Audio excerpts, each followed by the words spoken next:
Olá, boa noite. Estamos aqui neste 1º de maio, dando abertura ao mês da família 2022. E o tema proposto para este mês é Famílias Firmes na Palavra de Deus. Eu gostaria de convidar você a participar conosco durante todos os domingos e quartas-feiras deste mês, neste tema que vamos caminhar juntos, sobre a importância da palavra de Deus para as famílias. Nós bem sabemos que a família é o núcleo da sociedade e famílias firmes na palavra de Deus são capazes de influenciar outras famílias, de influenciar pessoas a estarem mais próximas de Deus, a praticarem e a fazerem aquilo que agrada a Deus e que também agrada ao ser humano, às pessoas. Então participe conosco todos os domingos às 18 horas e às quartas-feiras às 20 horas, mensagens para a família. E você pode participar conosco presencialmente ou através do nosso canal no YouTube. E que Deus possa te abençoar durante este mês. E saiba que o Senhor ele tem um propósito desde quando Ele criou o homem e a mulher com a família, ou com as famílias. E há um texto lá no livro de Gênesis que diz que todas as famílias da terra seriam abençoadas por Deus. Então a sua família é uma família abençoada. E para abrir o tema deste mês da família 2022, famílias firmes na palavra de Deus, nós vamos ler um texto curto da segunda carta de Paulo, escrita a Timóteo no capítulo 3, versículo 16. Durante todo o mês nós vamos ver os ensinos de Paulo e que são importantes para a família. Então será um momento de aprendizado, de estudo da palavra de Deus. Você poderá então participar junto com a sua família reunida e depois você pode assistir novamente os nossos vídeos, que ficarão todos disponíveis aí no nosso canal do YouTube. Então, segunda carta de Paulo a Timóteo, no capítulo 3, versículo 16, e eu vou ler numa versão da Nova Tradução Transformadora, que é uma versão muito boa e bastante clara e que fará com que nós possamos ter ideia daquilo que vamos tratar hoje e também nos próximos encontros. Diz assim, então, o texto da palavra do Senhor. Toda a Escritura é inspirada por Deus e útil para nos ensinar o que é verdadeiro e para nos fazer perceber o que não está em ordem em nossa vida. Ela nos corrige quando erramos e nos ensina a fazer o que é certo. Eu quero orar nesta oportunidade. Muito obrigado a Deus por este momento, por este culto, por esta celebração da família ao Senhor. E agora, diante deste texto lido e daquilo que será exposto, que o Senhor possa tornar sensíveis ouvidos, mentes e corações daqueles que estarão celebrando ao Senhor através desta transmissão. Que o Teu Santo Espírito, ó Deus, possa iluminar e que o Teu Santo Espírito possa tocar em cada vida e em cada família que estará conosco nesta jornada durante o mês de maio. Oramos, pedimos por isto e agradecemos ao Senhor pelo propósito em cuidar e ser o Senhor das famílias, no nome de Jesus. Amém. Há uma pesquisa, ou há algumas pesquisas, que falam sobre a importância da Bíblia, da palavra de Deus. E no mundo que nós estamos vivendo atualmente, nesse mundo pós-moderno, neste mundo líquido, não é, como nós costumamos chamar, onde há uma tendência em querer desconstruir aquilo que é princípio, aquilo que é absoluto, as verdades que são absolutas. Há uma série, eu disse mas há uma série de pesquisas que mostram o quanto as pessoas no mundo inteiro estão afastadas da palavra de Deus, da Bíblia Sagrada. Há um número muito grande de pessoas que são céticas, de pessoas que são agnósticas em relação a o que diz os textos sagrados, que acreditam que a Bíblia é apenas um livro de ensinamento, escrito por homens que contam e que contém histórias e até bons conselhos. Este número, recentemente, e feito uma comparação do passado, ele dobrou de 10% no mundo para 20%, segundo um instituto de pesquisa onde foram feitas estas pesquisas. E aí você vai pegar, então, algumas, eu vou trazer alguns dados que são importantes e que servem também para que nós possamos refletir. Você reflita e depois você aplique isso para a sua vida. Há um número cada vez menor de pessoas que têm buscado ou que têm lido a palavra de Deus uma vez por semana. Cerca de menos de 40% das pessoas têm lido a Bíblia pelo menos uma vez por semana. Há um número muito pequeno de adultos que, ao ler a Bíblia, entendem que os valores que estão ali escritos na Bíblia não servem para os dias de hoje. As pessoas hoje têm dado mais importância àquilo que assistem na TV, quer em filmes, em séries, novelas ou outros programas, do que aquilo que está escrito na Bíblia, na palavra de Deus. Entre a população jovem e a população adulta, eles consideram que hoje, no mundo em que nós vivemos, há uma decadência moral muito grande. Mas essas pessoas atribuem essa decadência moral à falta de leitura da Bíblia. Parece até uma contradição. As pessoas que responderam sobre não ler a Bíblia também responderam que há uma decadência moral e é resultante da falta de leitura da Bíblia. São pesquisas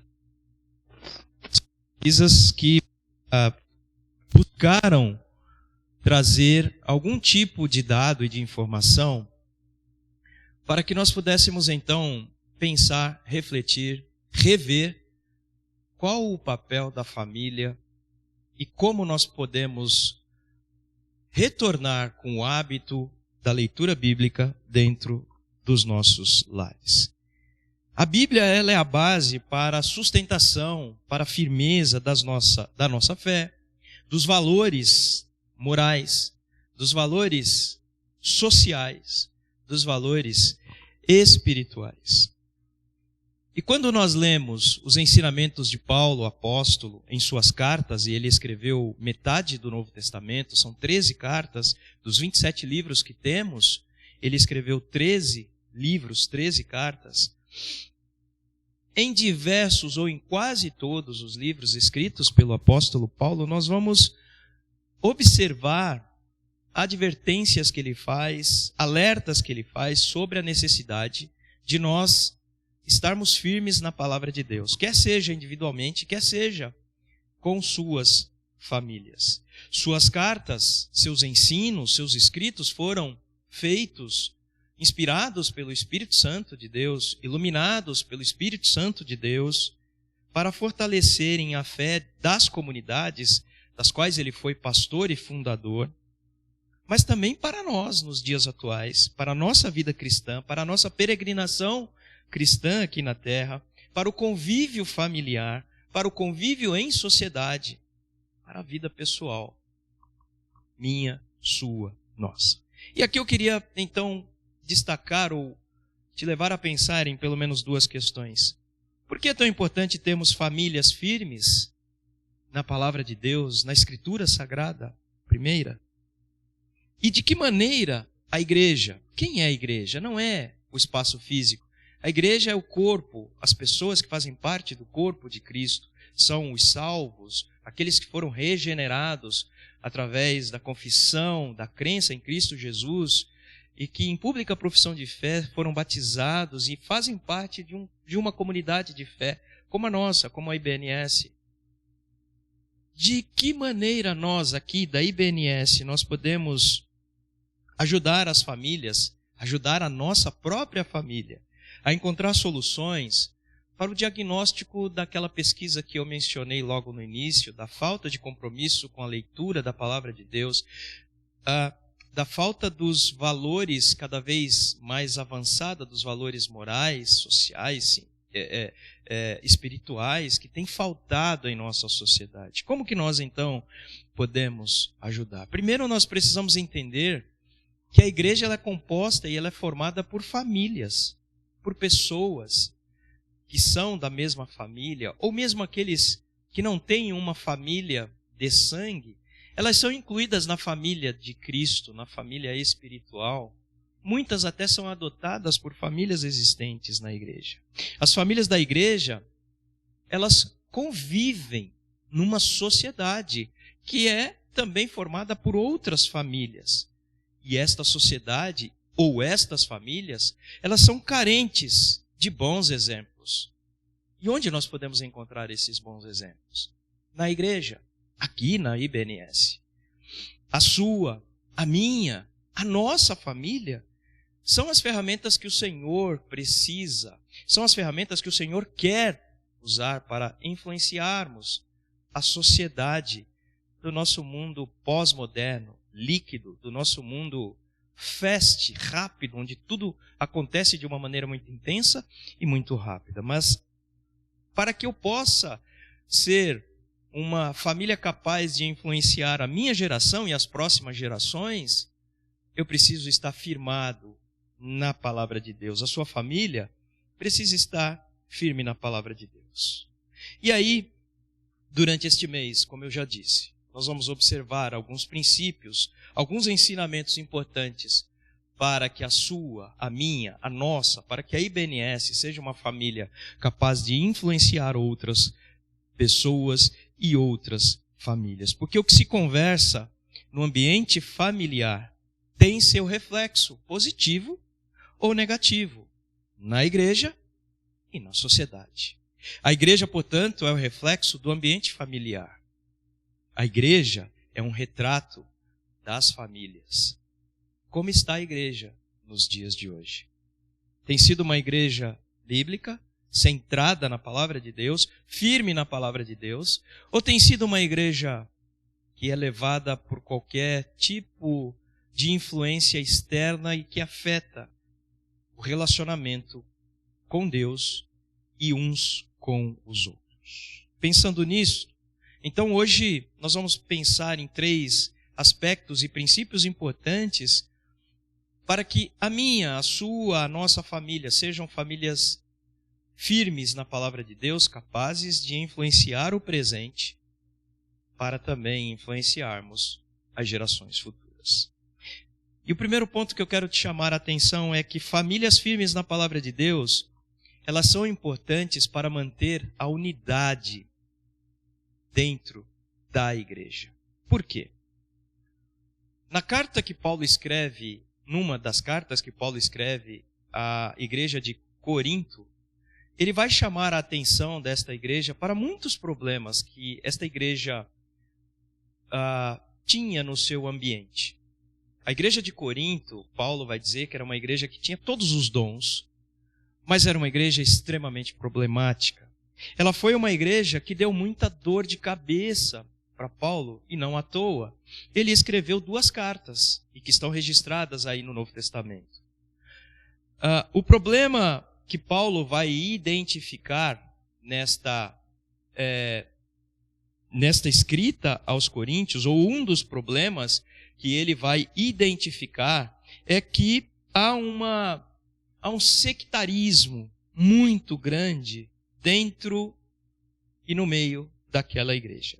E para isso eu quero que você, então, observe alguns textos que eu separei aqui, para que a gente possa, então, pensar e trazer o problema que estava lá e verificar se talvez este problema não esteja, de certa forma, acontecendo em nossos dias. Diz o texto de 1 Coríntios, no capítulo 1, versículos de 10 a 17, ele vai nos trazer aqui alguns problemas, e Paulo vai identificar estes problemas e vai orientar a igreja como resolver este problema. Diz assim o texto: pela graça que me foi dada, lancei o alicerce como um construtor competente, e agora outros estão construindo sobre ele. Paulo está falando daquilo que ele havia ensinado e que havia uma tentativa de outros ensinos serem colocados sobre o ensino que ele já havia feito sobre o Evangelho de Cristo Jesus. Mas quem constrói sobre o alicerce precisa ter muito cuidado, pois ninguém pode lançar outro alicerce além daquele que já foi posto. Isto é, Paulo estava falando de Jesus Cristo. Aqueles que constroem sobre esse alicerce podem usar vários materiais: ouro, prata, pedras preciosas, madeira, feno ou palha. No dia do juízo, porém, o fogo revelará que tipo de obra cada construtor realizou, e o fogo mostrará se a obra tem algum valor. Se ela sobreviver, o construtor receberá recompensa. Se ela queimar, o construtor sofrerá grande prejuízo, mas será salvo como alguém que é resgatado do meio do fogo. Vocês não entendem que são o templo de Deus e que o Espírito de Deus habita em vocês? Deus destruirá quem destruir seu templo, pois o templo de Deus é santo, e vocês são esse templo. Aqui Paulo está falando provavelmente sobre uma família que existia no meio da igreja de Corinto, a família de Cloé, ou alguém da família de Cloé relatou que havia um problema lá sobre esta construção, esse ensino diferente do ensino de Paulo. E isso então causou divisão na igreja. É como se nós aqui na IBNS, eu sou e estou pastor, eu ensino algo para a igreja e vem alguém de fora e quer trazer um outro ensinamento sobre o ensinamento que eu tenho trazido para a igreja, que entendo ser um ensinamento bíblico, cristocêntrico e firmado na palavra de Deus. É como se alguém viesse então ensinar sobre aquilo que foge destes ensinamentos ou dos princípios que nós temos ensinado aqui na IBNS.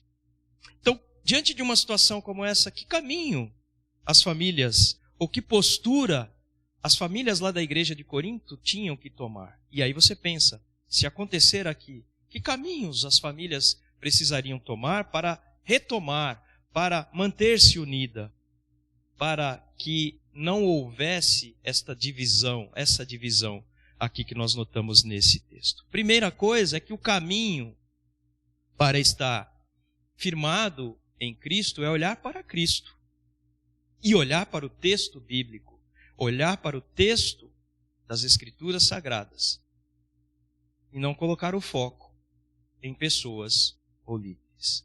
As divisões são causadas por pessoas, por líderes, que muitas vezes, deturpando ou desviando os ensinamentos do texto bíblico, querem levar a igreja para caminhos que não são os caminhos que agradam ao Senhor.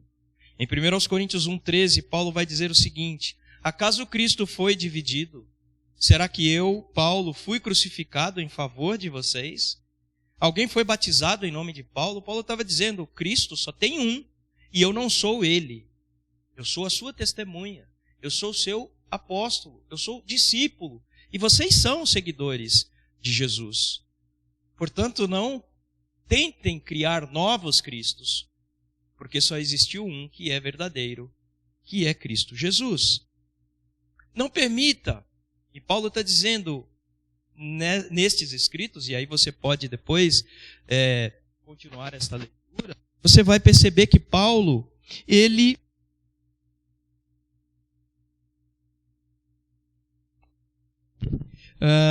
que para resolver este problema detectado, e ele diz, e ele vai nos levar a pensar ou tomar ações de nós não desviarmos o nosso foco da pessoa de Cristo Jesus.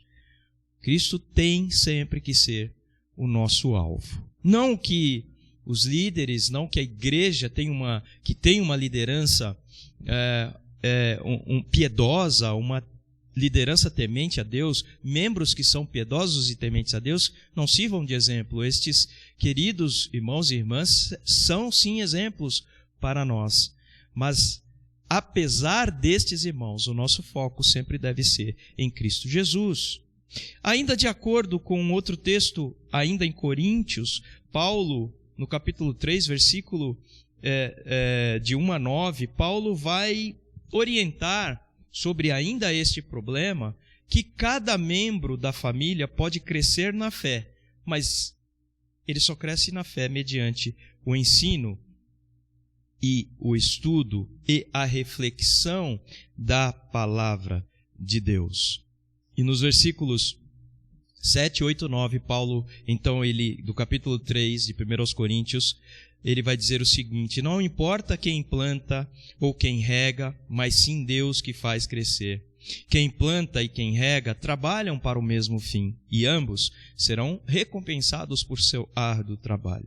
Pois nós somos colaboradores de Deus, e vocês são lavouras de Deus e edifício de Deus. Paulo está dizendo o seguinte: não há ninguém maior que Cristo na igreja. Todos nós somos colaboradores de Cristo na sua obra aqui na terra. Fomos chamados para ser discípulos, testemunhas, colaboradores, e não novos cristos. Não pessoas que queiram desviar e deturpar aquilo que está escrito na palavra de Deus. E como que nós sabemos se alguém está trazendo para nós um falso ensino? Olhando na palavra de Deus, como faziam os crentes da igreja de Bereia. Eles liam, ouviam e iam examinar tudo aquilo que lhes era ensinado para saber se estava de acordo com o que estava nos ensinos daqueles dias, no ensino dos apóstolos, no ensino da lei e dos salmos e dos livros do Antigo Testamento. Segundo princípio, famílias firmes na palavra de Deus são importantes para a santidade e bom testemunho da igreja. Como tem faltado testemunho. Como tem faltado santidade. Eu digo santidade não é uma pessoa no conceito do mundo, é aquela pessoa que não faz nada, que não se mistura com os outros. Não, santidade é aquilo que eu faço na minha vida pessoal, com Deus, e aquilo que eu faço, e isto se reflete na minha vida em comunidade, na minha vida em família. Eu procuro ser uma pessoa íntegra, tanto quando estou só eu e Deus, quando estou também me relacionando com outras pessoas. Ser santo é ser separado por Deus para, no mundo que eu vivo, eu ser referência, eu ser bom exemplo, eu testemunhar, eu exalar o perfume de Cristo, ser luz do mundo, ser sal da terra.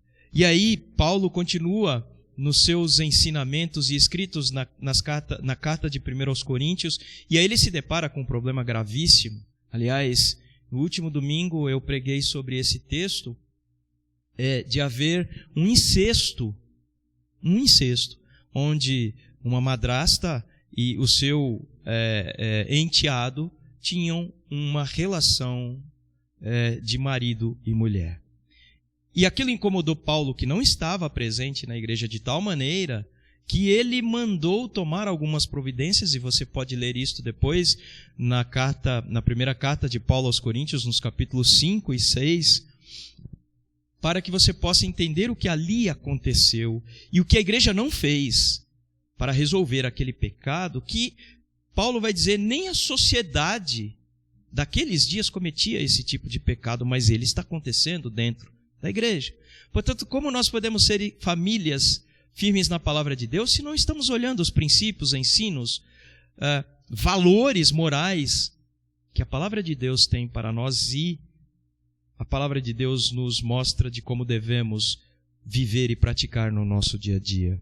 Paulo, ele vai dizer ao falar sobre esse incesto, ele vai fazer severas críticas à igreja. E ele vai chamar a igreja a uma responsabilidade e vai dizer: olha, se vocês não fazem ou não fizeram, eu agora faço.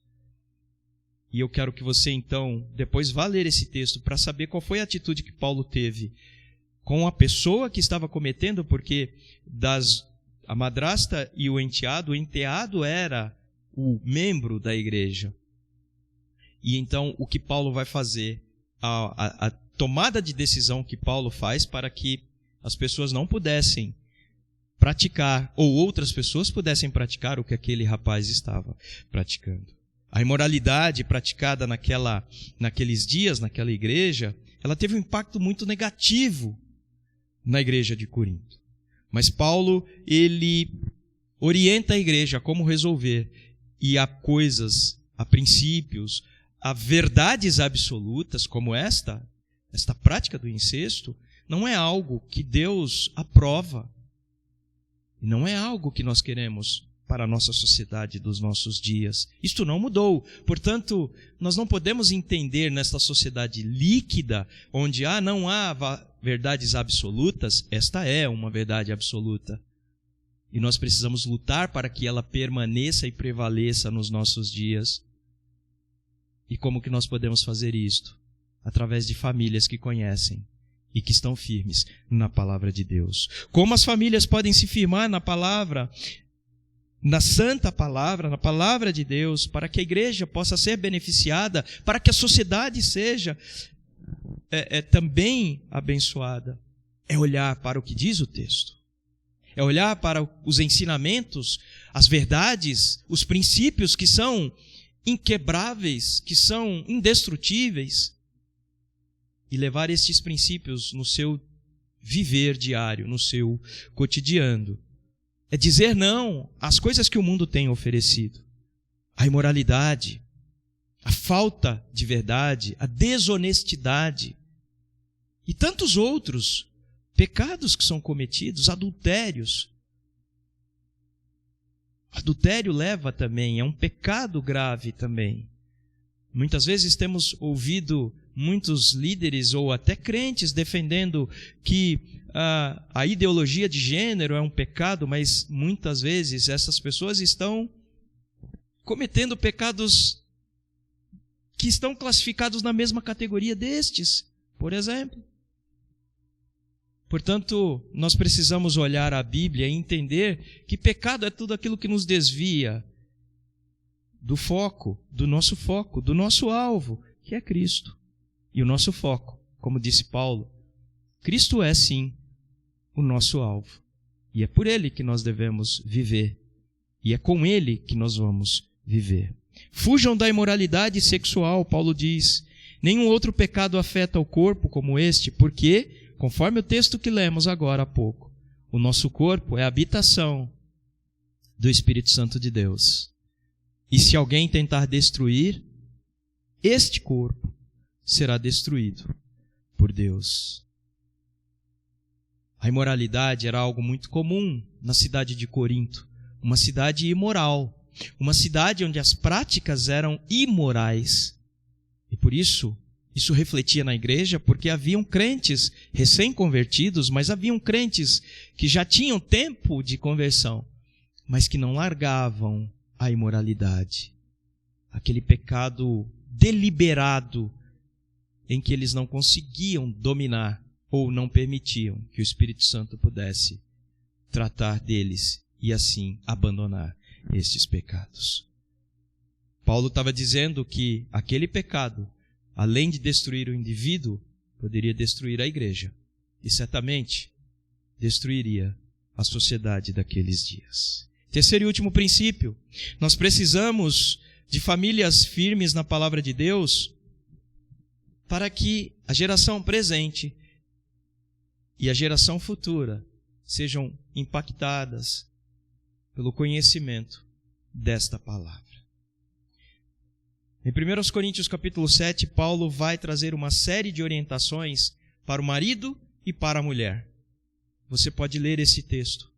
Paulo vai fazer um tratado, aliás, é um manual para o marido e para a mulher, de convívio. É um manual de relacionamento, de reciprocidade, que o homem tem com a mulher, que a mulher tem com o homem. E por que Paulo vai fazer esta orientação para a família, para o casal? Para que o início de uma família, o marido, a mulher, eles possam estar firmados nesta palavra, para que assim a sua família que vai nascer deste relacionamento, seja também firmada na palavra de Deus. Porque nesse texto de 1 Coríntios 7, Paulo vai procurar orientar, fortalecer a família em diversos aspectos. Os aspectos da vida conjugal, o aspecto da vida dos adultos que são solteiros. Ele vai falar sobre divórcio, ele vai falar sobre a evangelização de um dos cônjuges que não seja crente. Ele vai falar sobre a pureza sexual. Ele vai falar sobre deveres conjugais de homem e de mulher. Ele vai falar de viuvez. E ele vai falar até de novo casamento. Então leia esse texto de 1 Coríntios capítulo 7. Você casal, você marido e mulher, leiam juntos esse texto. Observe os princípios que estão contidos nesse texto e aplique-os para a vida conjugal de vocês. E use estes princípios para impactar e influenciar casais que são amigos, mas que não são crentes como vocês são, que não são discípulos como eu e como vocês somos. Ter famílias firmes e centradas na palavra de Deus é importante para a igreja, é importante para a sociedade e é importante para as novas gerações. E eu queria finalizar esse texto de hoje pensando em um dos homens muito importantes, Jonathan Edwards. Ele foi um jovem que nasceu numa família cristã americana. E ele, aos 13 anos de idade, ele entrou para uma das grandes universidades dos Estados Unidos. Ele nasceu no ano de 1703, na cidade de Nova Jersey. Ele, quando tinha 20 anos de idade, ele escreveu uma lista de decisões para si, para a vida dele. E uma delas, a primeira sentença ou a primeira prática da vida dele é que todos os dias, a partir daquele dia, ele chegaria para ele mesmo e ele perguntaria se ao final daquele dia, o que ele poderia ter feito melhor para si e também para os outros. Jonathan Edwards, ele tinha uma convicção muito forte, depois já mais adulto, da sua convicção de ser um bom pai. E ele foi um pai que seguiu a risca o que diz o texto bíblico, de crescer e multiplicar. Ele e a esposa tiveram 11 filhos. Imagine no dia de hoje você ter 11 filhos. É humanamente impossível. E eles tiveram naqueles dias, 1700, 11 filhos. A sua esposa Sara gerou 11 filhos. E ele tinha uma agenda diária, onde ele acordava às 4:30 da manhã para ler a palavra de Deus, para ler outros livros e para escrever. Também ele foi escritor.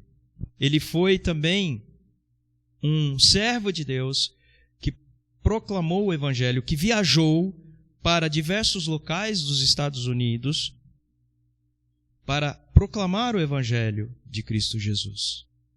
Mas ele nunca deixou de dedicar tempo à sua família, à sua esposa e aos seus filhos. Ele nunca deixou de investir na vida dos seus filhos e da sua esposa. E quando faltava aquele tempo num dia, naquele dia seguinte, ele investia aquele tempo perdido anteriormente. Ou seja, se ele tinha 1 hora com a família e não havia dedicado num dia 1 hora, no dia seguinte, ele dedicava 2 horas. Tamanho foi o cuidado que ele teve com a sua família. Escreveu muitos livros.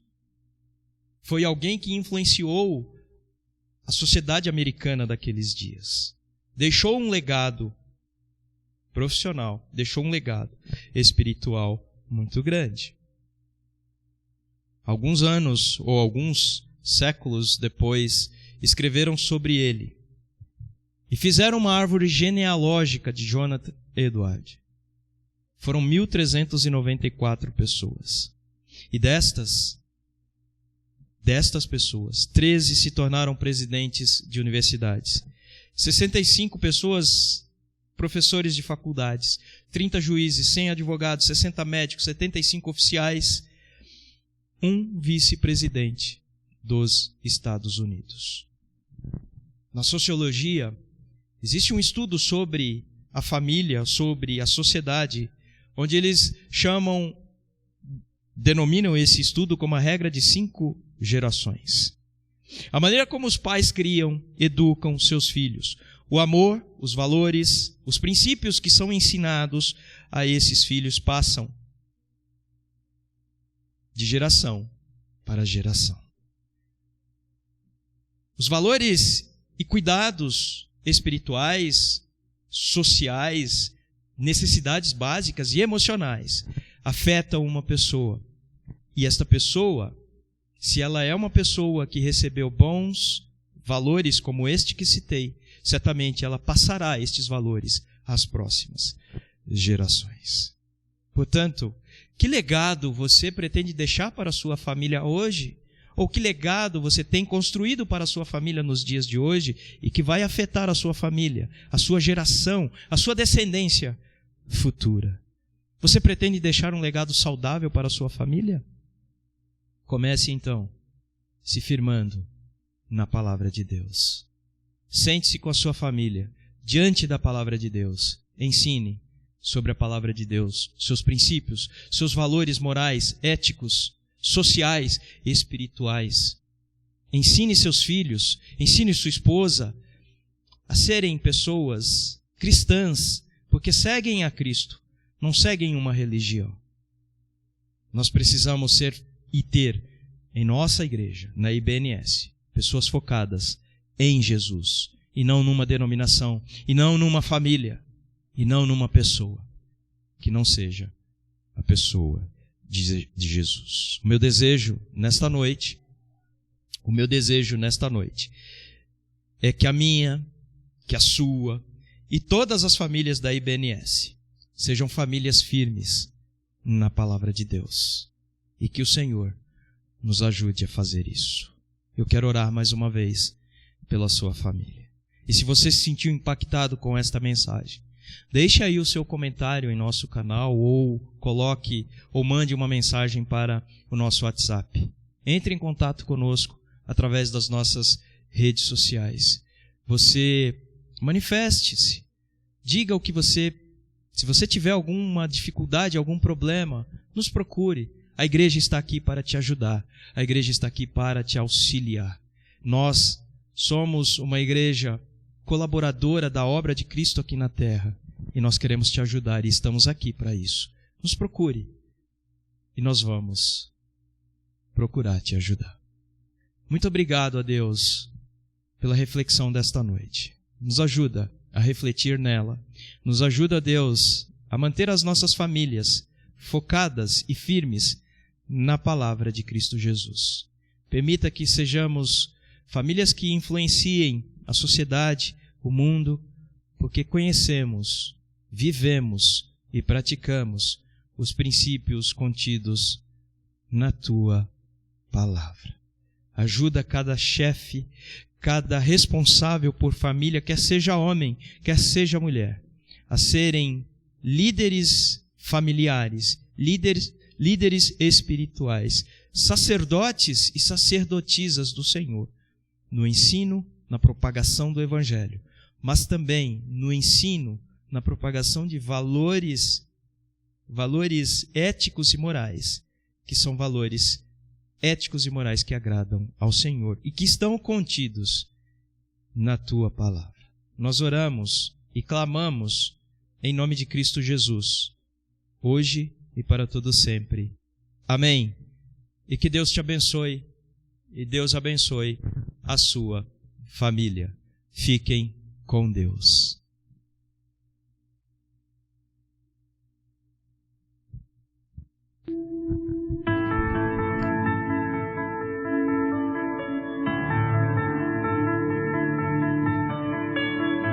Conta-se que certa vez um casal recém-casado comprou uma passagem para 3 pessoas. O bilheteiro perguntou: "Mas não são somente vocês a partirem para a lua de mel?" O casal respondeu: "Sim, só nós 2. "Mas para que 3 passagens então?" E eles responderam: "Em uma, queremos escrever o nome de Jesus para guardar e sempre nos lembrar que Jesus estará conosco na jornada de nossa vida." O apóstolo escreveu em Colossenses, aos quais Deus quis fazer conhecer quais são as riquezas da glória deste mistério entre os gentios, que é Cristo em vós, esperança da glória. Colossenses 1:27. Casais firmes na palavra de Deus têm Jesus presente na vida diária do casamento.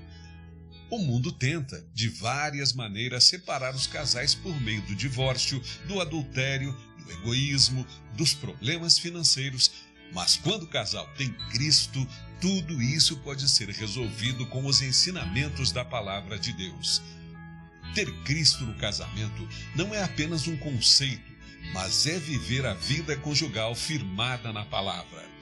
Quando um casal firma sua vida conjugal na palavra de Deus, o amor, a alegria, a paz, a paciência, a delicadeza, a bondade, a fidelidade, a humildade e o domínio próprio estão presentes, facilitando assim a harmonia conjugal e fortalecendo o casamento entre si. Ter um casamento firme na palavra de Deus é seguir o manual do próprio casamento, que é a Bíblia, a palavra de Deus. Cristo em vós. Colossenses 1:27. Vivo não mais eu, mas Cristo vive em mim. Gálatas 2:20. Devem ser buscados todos os dias por maridos e esposas que desejam viver um casamento firme na palavra de Deus. Quando cada casal tomar esta decisão, os filhos, a igreja e a sociedade sentirão os reflexos positivos deste tipo de casamento que Deus deseja.